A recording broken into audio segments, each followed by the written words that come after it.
Buenos días. Muy bien, muy buenos días, Mario. Muy bien, ahora ya parece que tenemos mejor recepción. Tenemos mejor Efectivamente, comunicación. participé, fui invitada a participar en una mesa redonda con el nombre de los modelos de Consejo Judicial en Iberoamérica. Ujú. Esto es, ¿qué está pasando? ¿Cómo funcionan el Consejo de la Judicatura Federal en México y el Consejo General del Poder Judicial en España? Y bueno, pues estos órganos, que son muy importantes, son clave porque garantizan la independencia y autonomía de los poderes judiciales. Es decir, son los que se encargan justamente de todo lo que es la carrera judicial, desde su selección, su adiestramiento, su capacitación, su formación y justamente nombrar a los jueces y magistrados de toda la carrera judicial. Y una de las cuestiones más importantes es que garantiza esta independencia y autonomía de los poderes judiciales. En el caso de México se conforma por 7 de sus integrantes. En el caso de España son 21 integrantes los que forman el Consejo General del Poder Judicial en España. Entonces estuvimos viendo cuáles son las fortalezas y debilidades de estos consejos. Y sí es importante ya una revisión acerca de lo que está sucediendo en el Consejo de la Judicatura Federal en México y en el Consejo General del Poder Judicial en España, donde están pasando, por cierto, por una crisis política importante, toda vez que ante la falta de acuerdo político entre las fuerzas, en España no han nombrado a los magistrados que integran el Tribunal Constitucional y tampoco han nombrado desde hace más de 3 años y medio a los vocales que integran el Consejo General del Poder Judicial de España, y esto pues lleva a cabo consecuencias como que la impartición de justicia se pueda ver debilitada ante la falta de nombramientos que hay en el caso de España. Entonces, y pues nosotros hablamos de las fortalezas del Consejo de la Judicatura Mexicano, que se encuentra integrado por el presidente de la Corte, Sí. por 3 consejeras o consejeros designados por el Pleno de la propia Corte, y por 2 consejeras y consejeros designados por el Senado y un consejero designado por el presidente de la República. Así es como se integra el caso de México. Y uno de los planteamientos que hicimos y las propuestas fue que dentro de los principios para elegir a los jueces se integre el principio de paridad de género. Actualmente tenemos los principios que rigen la carrera judicial, que son el principio de excelencia, objetividad, autonomía, y adicionar a este el de paridad de género, pero a nivel constitucional, porque ¿qué es lo que sucede? Que tenemos la intención de que participen más mujeres como juezas y magistradas en los poderes judiciales de los países, España y México, pero no elevamos a nivel constitucional este principio de la paridad de género para que sea obligado en todo lo que las mujeres puedan integrar como juezas y magistradas los poderes. Entonces, ¿cómo se está sucediendo? En este momento tenemos una presencia cerca del 21% en jueces y magistrados en los poderes judiciales y necesitamos elevar esta presencia de las mujeres al 50%. La población, 50% son mujeres, pues en este momento tenemos que hacer Ujú. nuestra presencia.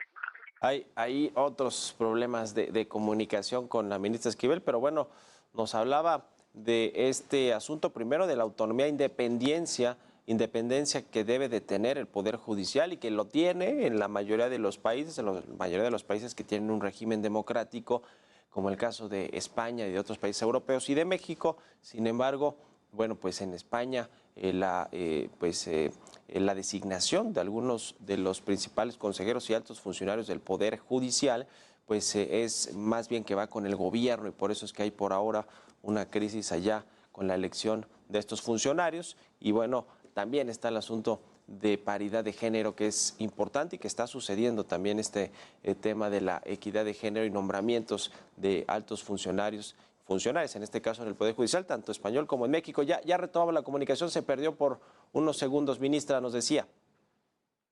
Efectivamente, una de las propuestas que yo hice en esta mesa redonda fue que le demos en todos los países, a nivel constitucional, la paridad de género en los órganos que imparten justicia. Que todas las personas que se vayan formando y capacitando, la mitad sean mujeres, que se retome esta determinación para que no haya pretexto y se pueda cumplir con esta paridad de género. Porque lo que sucede es que cuando se establece únicamente en legislaciones secundarias, pues en eso se queda, en un tema secundario y no fundamental y principal como consideramos que es la paridad de género. Y la segunda propuesta es si se debe revisar las facultades que se tienen hoy por parte de los consejos de la Judicatura Federal, si están funcionando, si están garantizando la independencia judicial y si están incidiendo en la eficacia y la administración de justicia. En esa es la segunda reflexión que hice en esta mesa y fueron estas dos propuestas. Y la tercera, fortalecer la visitaduría para efecto de revisar cómo están funcionando los juzgados y tribunales en todo nuestro país y en todos los países de Iberoamérica. Sin duda todavía queda mucho que hacer. Sí, en México con el tema pues de la independencia y la autonomía, eso sí, parece ser que se ha cumplido. Sin embargo, se hizo una reforma judicial al Poder Judicial, pero fue un poco más administrativa. Falta entrarle quizá más a fondo y, como nos dice, elevar a rango constitucional todo este asunto de la paridad. En la Suprema Corte, por cierto, hay 4 ministras, ¿verdad? Que creo que es histórico, no había habido tantas ministras en el Pleno de la Corte.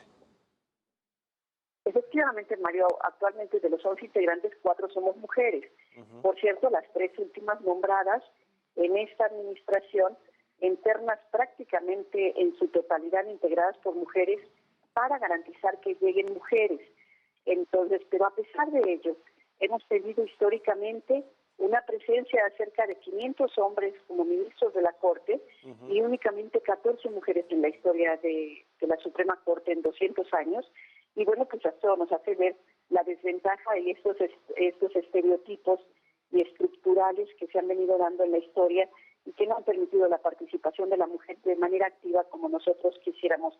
Se ha impedido que alcancemos esa representación igualitaria en la judicatura. Si bien también el Consejo de la Judicatura recientemente ha llevado a cabo acciones afirmativas con concursos exclusivos para jueces y magistradas exclusivos de mujeres, aún esta acción ha sido insuficiente para llegar a la paridad. Sí se ha avanzado, pero ha sido marginal este avance y creemos que se deben llevar a cabo aún más acciones que puedan dar mayor presencia y participación de las mujeres, que por cierto hay abogadas extraordinarias en todo el Poder Judicial mexicano y que bueno, pues tenemos que proponer e incentivar que sigan participando para que lleguen a los puestos de toma de decisiones. Es una de las principales propuestas que se hizo en estas mesas de diálogo y en este encuentro entre México y España en esta escuela de verano del Poder Judicial. Pues muy interesante, y es que si bien la Suprema Corte de Justicia de la Nación, en el caso de México y en muchos países, pues es el máximo órgano de justicia, pues está todo el Consejo de la Judicatura, donde están los jueces, los magistrados, los consejeros, que es enorme y es importante mantenerlo independiente y sobre todo sólido y eficiente. Finalmente, ministra, le pregunto, en diciembre va a haber una renovación de la presidencia de la Corte. Me imagino que usted está lista para buscar convencer a algunos ministros y que usted se convierta en la presidenta de la Corte.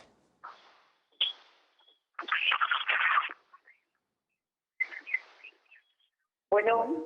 Sí, ¿me escucha, ministra? Parece que se volvió a cortar. Sí, le decía que en diciembre... Estamos en la parte final. Sí, exactamente. Le decía que en diciembre viene esta renovación de la presidencia de la Corte aquí en México y que, bueno, pues me imagino que usted está tratando de convencer o lista para hacer ahí lo que se tenga que hacer para buscar la presidencia de este máximo órgano de justicia. Yo creo que cualquiera de las ministras y los ministros que integran hoy el Suprema Corte puede hacer un magnífico papel, extraordinario papel al frente de la presidencia de la Corte. Y cualquiera de mis compañeras y compañeros tiene, por supuesto, la legitimidad y la capacidad y la formación para dirigir este importante poder en nuestro país. Y estamos trabajando pues, conjuntamente con todos ellos para que se tomen las mejores decisiones en beneficio de la institución siempre. Pues le agradezco mucho estos minutos, ministra Yasmín Esquivel, para el Heraldo Televisión. Muchas gracias y muy buenos días. Gracias, Mario. Le envío un fuerte abrazo. Igualmente. Hasta luego. Hasta luego.